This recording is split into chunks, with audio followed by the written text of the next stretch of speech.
Vous en voulez une bonne? Moi, j'ai eu dans le cadre de Jeunesse Canada Demande la chance de rencontrer un gars qui s'appelle Adi Pramono. Adi Pramono, en fait, c'est un champion de lutte gréco-romaine.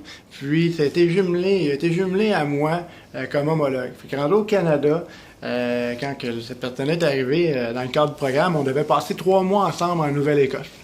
J'ai montré un peu comment que la vie fonctionnait au Canada, parce que au Canada, c'est pas tout à fait comme en Indonésie. Puis, lorsque je suis arrivé en Indonésie, il a fait exactement la même chose avec moi. Puis, lorsque le programme a terminé, Adi m'avait toujours dit, moi, j'aimerais être un prof d'anglais plus tard.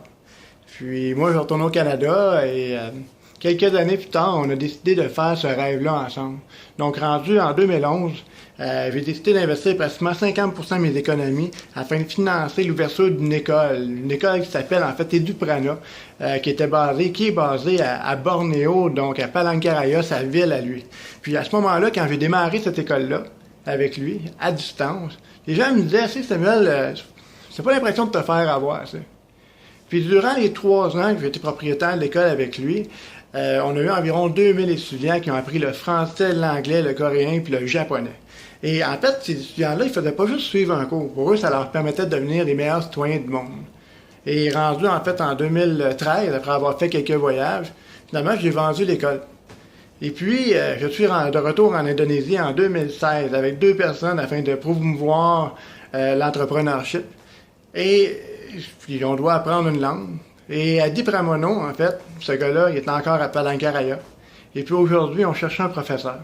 Puis là, parce qu'on va apprendre la langue, puis on vient d'arriver, puis on va passer 1 an. Et moi, j'ai pensé à ce gars-là. Je l'ai appelé.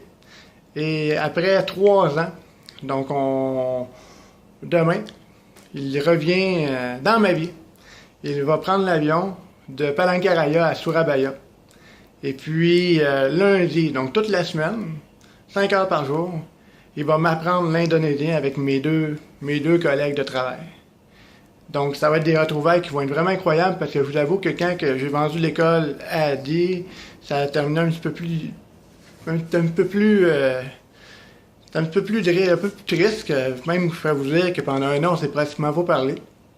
Mais moi puis Adi, ce qui est différent de probablement beaucoup de relations que j'ai eues par le passé avec des gens, c'est que c'était pas une relation qui était contextuelle. Du fait qu'on était ensemble, qu'on avait beaucoup de plaisir. Oui, on avait de plaisir, mais c'était surtout une relation qui était basée sur le fait qu'on avait les mêmes ambitions puis les mêmes valeurs de vie. Fait que même s'il y a eu certains enjeux, lui puis moi, des embûches puis des conflits, mais on avait un but en commun qui était plus fort que ça.